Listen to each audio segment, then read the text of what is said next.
भारतीय संविधान में एक पन्ना ऐसा है जिसे उसका दिल, उसकी आत्मा, यहाँ तक कि उसका पूरा का पूरा दर्शन कहा जाता है। एग्जाम्स में तो ये अक्सर पूछा जाता है, पर इसका असली मतलब क्या है? आज हम इसी की गहराई में उतरेंगे और समझेंगे कि संविधान की प्रस्तावना यानी प्रियम्बल आखिर है क्या। तो चलिए एक बहुत ही दमदार विचार से शुरू करते हैं। भारत के पूर्व चीफ जस्टिस न्यायमूर्ति हिदायतुल्लाह ने प्रस्तावना को संविधान की आत्मा कहा था। जरा सोचिए, एक दस्तावेज के लिए इतने बड़े शब्द, ये अपने आप में ही इसकी अहमियत को साफ कर देता है। लेकिन सवाल ये है कि इस आत्मा का असली मतलब क्या है? ये सिर्फ एक सुंदर सा शब्द नहीं है, इसके पीछे बहुत गहरे मायने छुपे हैं। आइए इस पूरी पड़ताल में इसका जवाब ढूंढते हैं। तो सबसे पहले चलिए ये समझते हैं कि प्रस्तावना को संविधान का पहचान पत्र यानी आइडेंटिटी कार्ड क्यों कहा जाता है। ये वो एक पन्ना है जो पूरे दस्तावेज की शख्सियत को बयां कर देता है। इसे ऐसे समझिए जैसे हम कोई किताब उठाते हैं और उसका इंट्रोडक्शन या प्रीफेस पढ़ते हैं। वो कुछ पन्ने हमें बता देते हैं कि लेखक क्या कहना चाहता है, कहानी किस तरफ जाएगी। ठीक वैसे ही प्रस्तावना हमें पूरे संविधान का सार, उसकी आत्मा एक ही पन्ने में बता देती है। यह हमें तीन बड़ी बातें बताती है। पहली, कि भारत आखिर किस तरह का देश है। दूसरी, यहाँ के नागरिकों को कौन से अधिकार और मूल्य मिलेंगे। और तीसरी, हमारा राष्ट्र किन महान आदर्शों पर चलेगा। मशहूर कानून के जानकार एन ए पालकीवाला ने इसे बिल्कुल सही कहा था, ये संविधान का पहचान पत्र है। अच्छा, अब एक और बुनियादी सवाल, इतना बड़ा और शक्तिशाली दस्तावेज आखिर इसे अपनी ताकत मिलती कहाँ से है? कौन है इसका असली सोर्स? इसका जवाब प्रस्तावना की शुरुआत में ही मिल जाता है। हम भारत के लोग। सुनने में ये शब्द बहुत सीधे साधे लगते हैं, लेकिन हमारे पूरे लोकतंत्र का सार इन्हीं में छुपा है। यही इस दस्तावेज की असली नींव है। इसका मतलब बिल्कुल साफ है, इस देश के असली मालिक यहाँ की जनता है।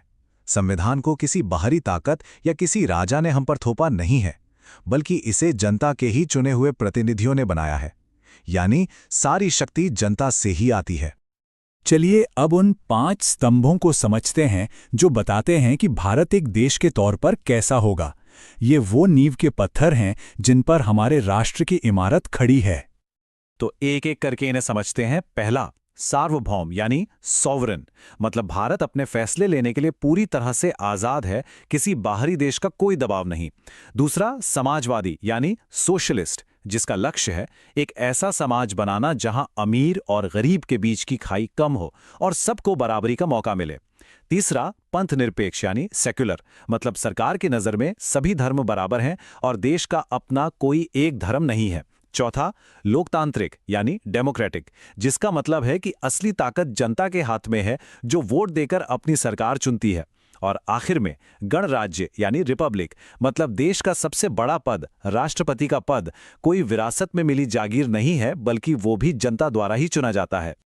प्रस्तावना सिर्फ ये नहीं बताती कि देश कैसा होगा, बल्कि ये भी बताती है कि वो अपने हर एक नागरिक को क्या देगा।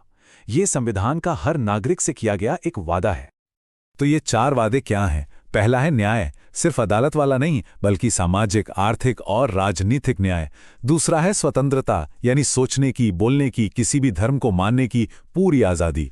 तीसरा है समानता, मतलब कानून के सामने सब बराबर हैं, कोई छोटा बड़ा नहीं। और चौथा और सबसे जरूरी वादा है बंधुत्व, यानी हम सब में भाईचारे की भावना हो ताकि देश की एकता बनी रहे। लेकिन यहां एक दिलचस्प बात है। क्या आप जानते हैं कि ये प्रस्तावना हमेशा से बिल्कुल ऐसी नहीं थी? जी हां, इसमें एक बहुत ही जरूरी बदलाव किया गया है। ये बदलाव हुआ था 1976 में, 42nd संविधान संशोधन के जरिए। ये वो दौर था जब देश में इमरजेंसी लगी हुई थी। इस संशोधन ने प्रस्तावना में 3 नए और बहुत ही महत्वपूर्ण शब्द जोड़े।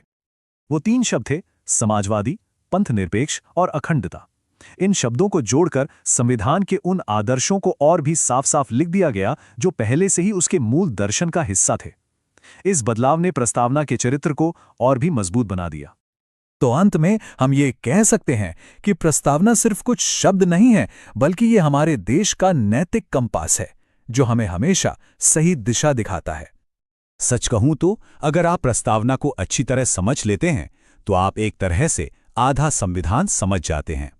ये हमें वो रास्ता दिखाता है जिस पर चलकर हमें एक बेहतर और महान राष्ट्र बनना है। और इसीलिए जब हम इसे संविधान की आत्मा कहते हैं तो ये सिर्फ एक कहावत नहीं होती। ये सच में वो आत्मा है जिसमें न्याय, समानता और भाईचारे पर आधारित एक महान देश का पूरा सपना बसा हुआ है। तो अंत में ये हमें एक बहुत बड़े सवाल के साथ छोड़ जाती है। ये प्रस्तावना एक वादा है जो हमारे संविधान ने हमसे किया है। एक देश के तौर पर हम इस वादे को कितना अच्छा पूरा कर रहे हैं, ये एक ऐसा सवाल है जो आज भी उतना ही जरूरी है जितना 70 साल पहले था। सोचने के लिए एक जरूरी बात।